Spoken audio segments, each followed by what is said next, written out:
साकर तथागत गौतम बुद्ध जी को नमन करते हुए बाबा साहब ने जो रास्ता दिखाया है उस रास्ते पे चलने का संकल्प लेते हुए बाबा साहब के चरणों में श्रद्धा सुमन अर्पित करते हैं। यहाँ उपस्थित हमारे पिता के साथ हम लोग बहुत छोटे थे, तब से आपका प्यार स्नेह पारिवारिक रूप से गार्जियन के रूप में मिलता रहा। आदरणीय पंचराम चाचा जी से लेकर हमारे सभी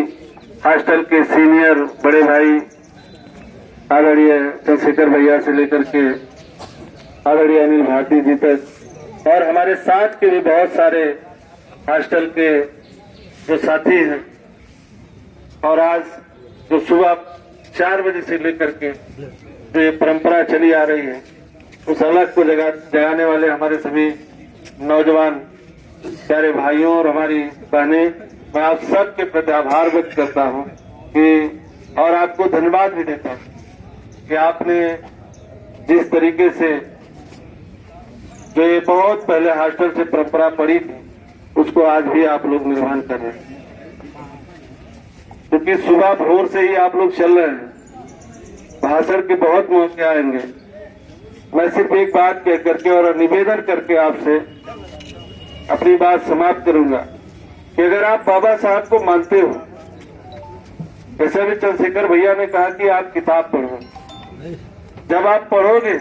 किताब से, जब आप मोहब्बत करोगे तब आप अपनी जिंदगी से मोहब्बत कर पाओगे। अगर आप वास्तव में बाबा साहब को मानते हैं, देखिए भाषण दे देने से,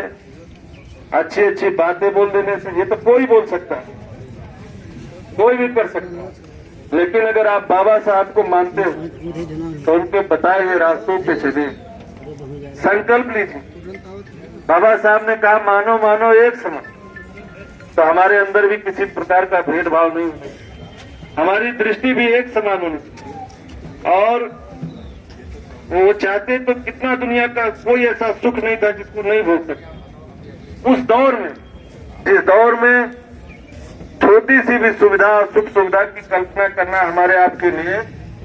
एक स्वप्न के समान था, उस दौर में वो चाहते तो दुनिया का हर सुख भोग सकते, लेकिन उन्होंने सब कुछ अपना त्यागा। किसके लिए? हमारे और आपके, अपने देश और समाज के। हम तय करें कि हम लोग अपना जो सुबह से लेकर शाम तक हर पल अपने स्वार्थ में जीते हैं, हम भी एक पल समाज और देश के हैं। अगर हम अपने किसी साथी, सबसे बड़ी सेवा, आज जो लोग कह रहे हैं संविधान खतरे में, हमारे आपके खिलाफ षड्यंत्र किया जा रहा है, साजिश की जा रही है, इन सब बीमारियों की दवा एक है जो बाबा साहब ने रास्ता दिखाया है, शिक्षा। अगर हमारे लोग पढ़ लिख जाएंगे, हमारे लोग शिक्षित हो जाएंगे, तो हम इनके सारे षड्यंत्र का जवाब देंगे, मुंह तोड़ जवाब देंगे और हम अपना हक अधिकार भी देंगे। इसलिए अगर आप बाबा साहब को मानते हो, खास तौर से मैं अपने नौजवान साथियों से अनुरोध करूंगा कि अपने जीवन में, अपने आचरण में एक व्यवहार लाइए। अगर आपका कोई भाई, अगर कोई बहन हमारी किन्हीं कारण से उसके शिक्षा में अगर बाधा आ रही है किसी भी प्रकार, और अगर आप अपनी क्षमता अनुसार थोड़ा भी सहयोग कर पाए, अपनी उस बहन का हाथ पकड़ करके आगे ले आए, अपने भाई का हाथ पकड़ करके आगे ले आए और ये कहे कि मैं तुम्हारा बड़ा भाई हूं, तुम्हारे साथ खड़ा हूं, तुम आगे की पढ़ाई करो, हम तुम्हारे साथ हैं, तो निश्चित आप बाबा साहब को मानने आना। और अगर आप इतना भी नहीं कर सकते तो मैं, किसी को बुरा लगे तो लगे, नारा लगाने से आप बाबा साहब बाबावाद जो B.R. अम्बेडकरवादी नहीं होता है। बाबा साहब को मानना है तो उन्होंने जो रास्ता दिखाया उस पर जियो,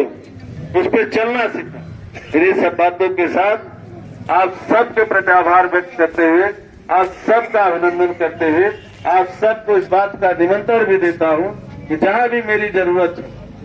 अपने छोटे भाई के रूप में, बड़े भाई के रूप में, आप हमें भी अपने आंदोलन में, अपने कार्यक्रम में, अपने सहयोग में,